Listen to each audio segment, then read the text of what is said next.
Individualidad y funciones sociales complejas.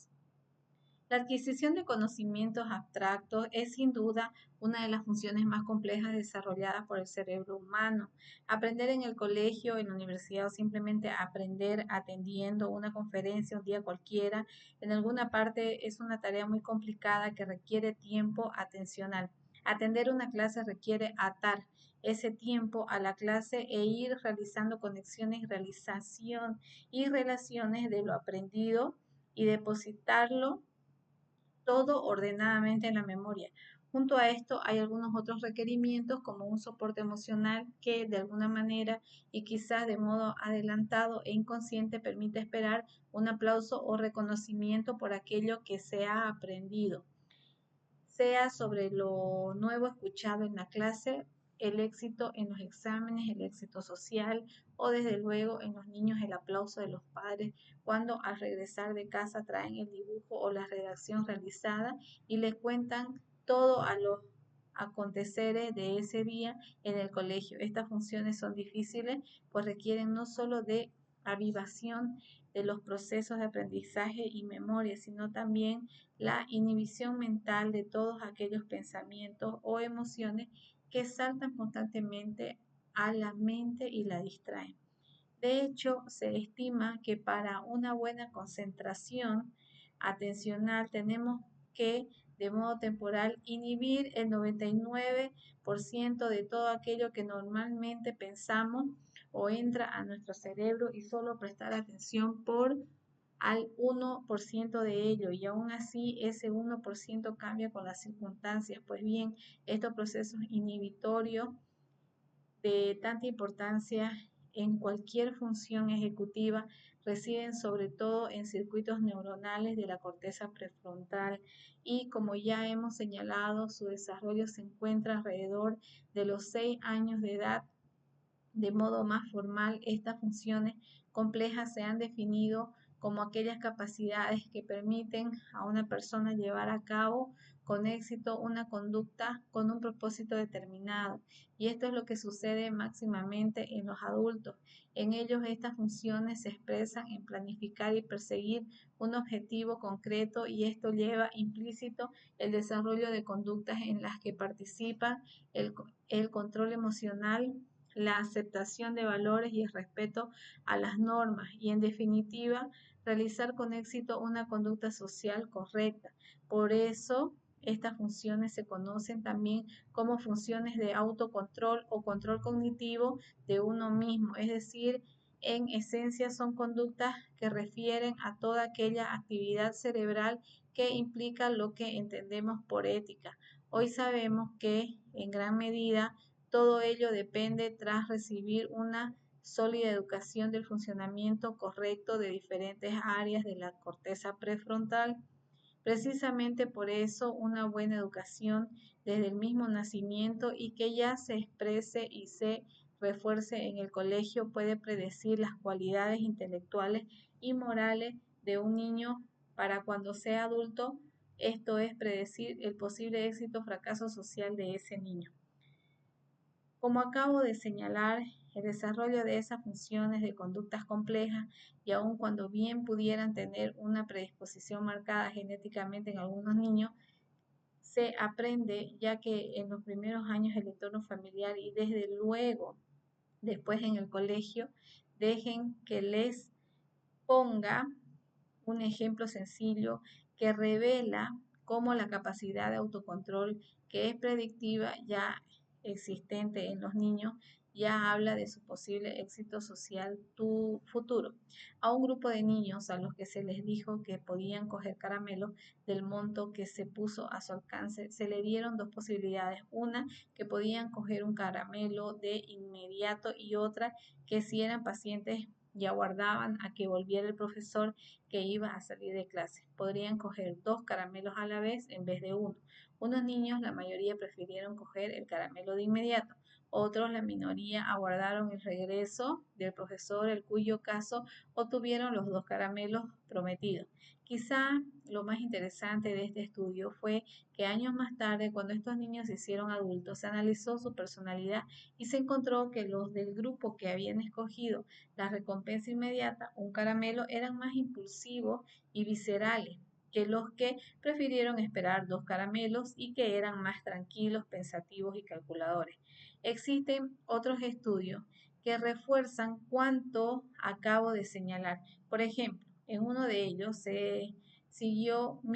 a 1000 personas desde el nacimiento hasta los 32 años. Se mostró que los niños cuyos padres y maestros clasificaron ya entonces de poseer un buen autocontrol, luego resultaron ser los que en porcentaje menos abandonaron los estudios en la escuela secundaria. Esto confirma que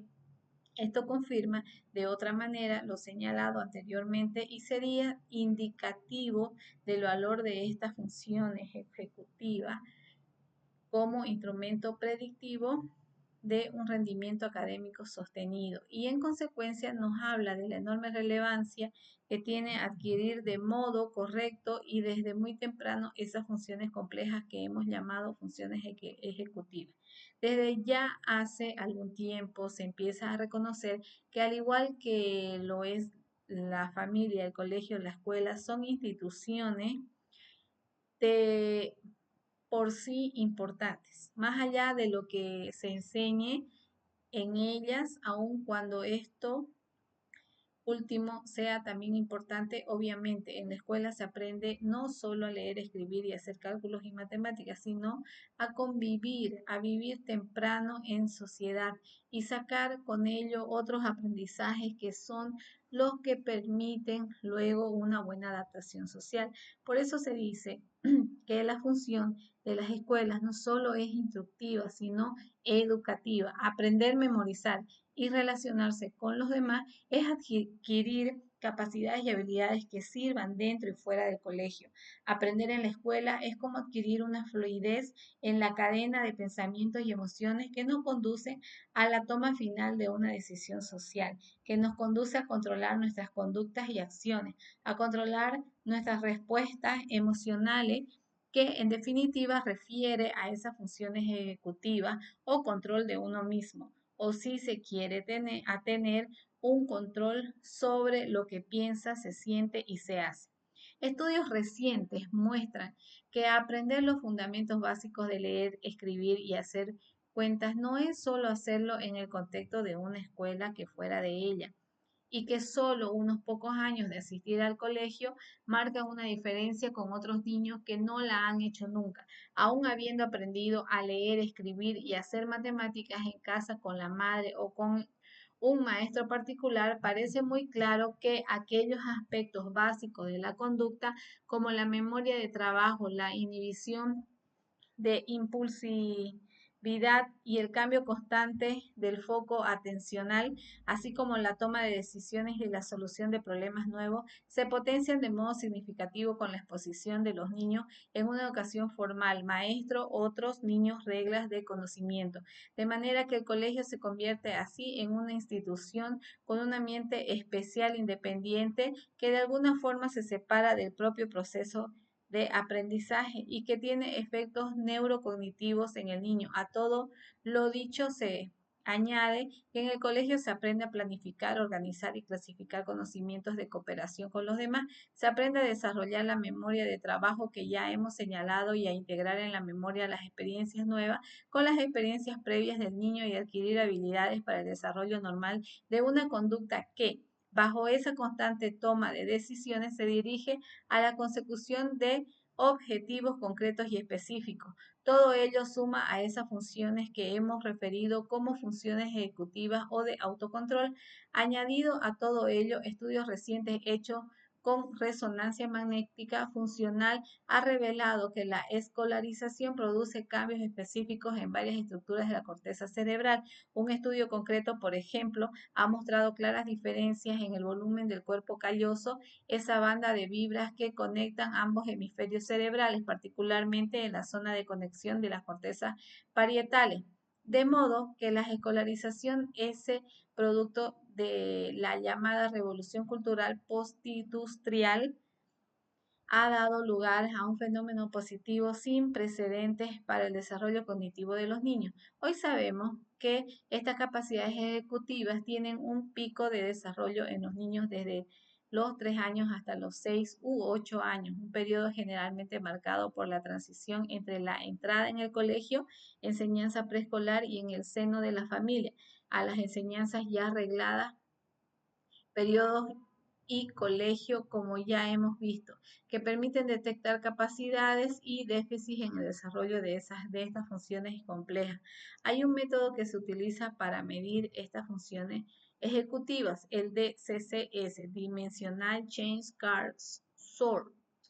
En el área requiere que de un montón de cartas los niños escojan una serie de ellas de acuerdo a una determinada característica, sea por ejemplo el color, y después mientras la seleccionan en un monto dado, se les pide a los niños que cambien la estrategia y esta vez lo hagan eligiendo según otra característica añadida a ese color, por ejemplo, una cierta forma de la carta. Pues bien, en este estudio se comprobó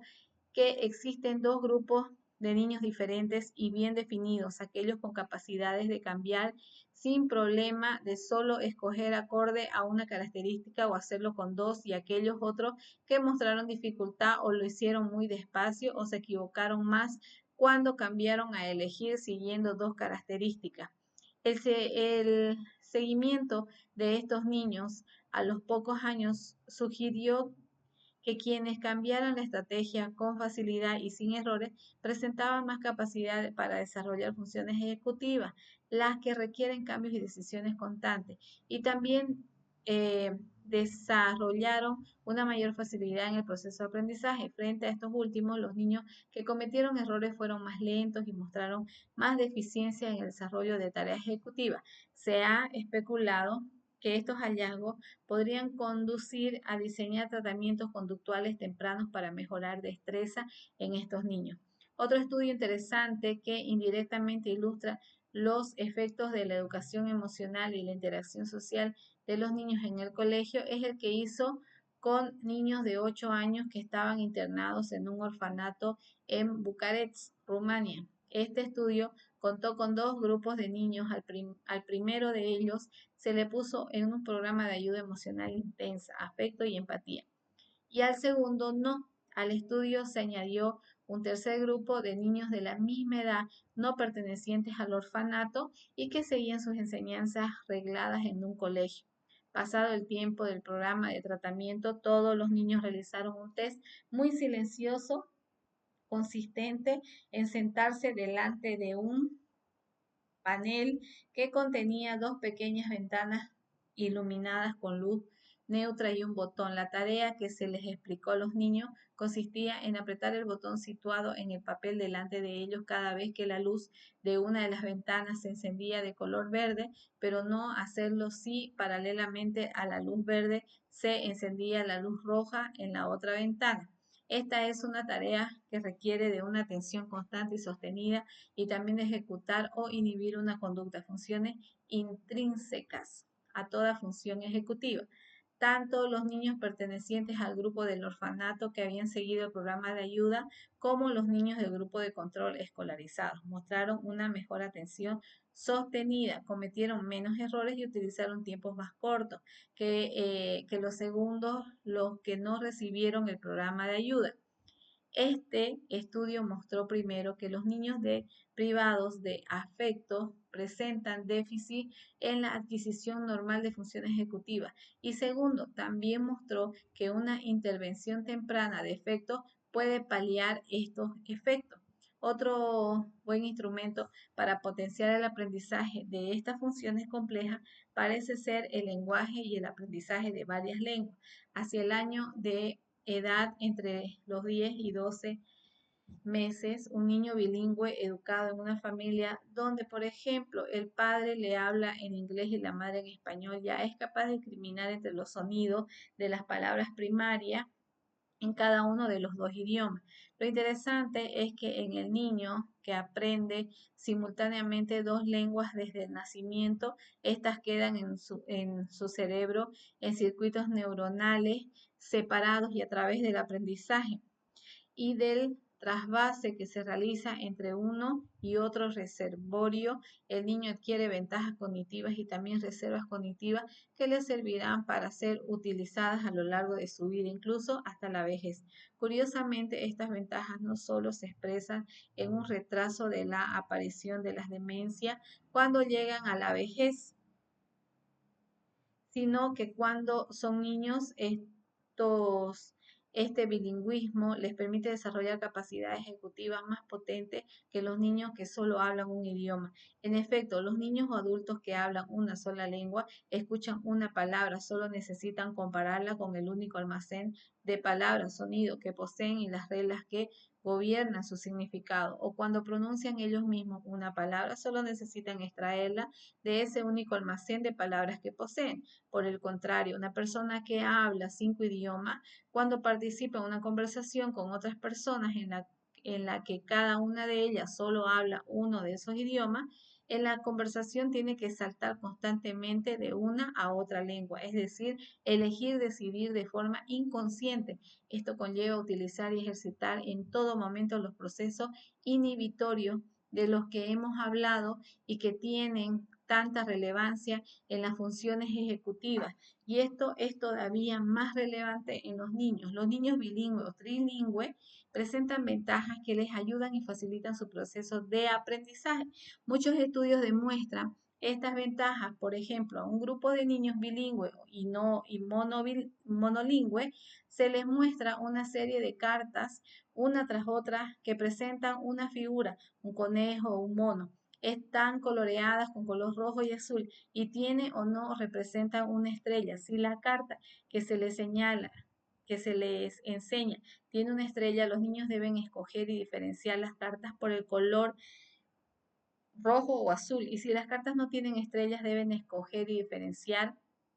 las cartas por la figura mono o conejo. En el estudio demuestra que todos los niños, tanto los monolingües como los bilingües, obtienen los mismos resultados si esa regla se mantiene durante todo el experimento. Por ejemplo, escoger por el color si la carta tiene estrella, pero si las reglas cambian, por ejemplo, escoger lo mismo pero cambiando el significado de la estrella, de modo que ahora con estrella deben escoger por el dibujo y sin estrella por el color, los bilingües lo hacen mucho mejor y cometen menos errores. Es decir, ante la toma de decisiones espontáneas, con las consecuentes inhibiciones de otras, los niños bilingües demuestran que son más eficientes. Hoy se piensa que esas capacidades se extienden a todo el proceso cognitivo que requiere las funciones ejecutivas en general. Es decir, que en la vida real de las personas que hablan varios idiomas toman decisiones más rápidamente y menos errores que las monolingües. Sin duda que todo esto conforma de modo decisivo las construcciones individual, personal y diferencial de cada uno.